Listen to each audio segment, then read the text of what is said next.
Hi everyone, আজকে কিন্তু আমি তোমাদের রাগ হওয়ার কারণ হতে চলেছি।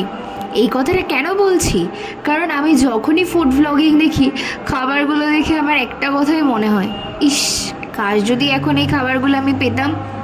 তো ওই জন্য কিন্তু আজকে আমি তোমাদের রাগ হওয়ার কারণ হতে চলেছি। তোমরাও এখন নিশ্চয়ই মনে মনে ভাবছো, ইস, এখন যদি এই খাবারগুলো আমি খেতে পারতাম।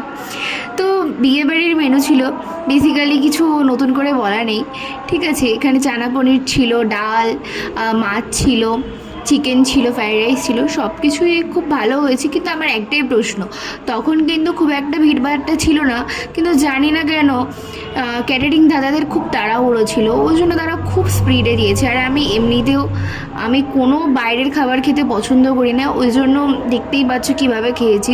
অনেস্টলি মনে হয় আমার দ্বারা আর ফুড ভ্লগিং করাটা হবে না। তো যদি হয়, তোমাদের মনে হয়, আমার চ্যানেলটাকে অবশ্যই সাবস্ক্রাইব করো।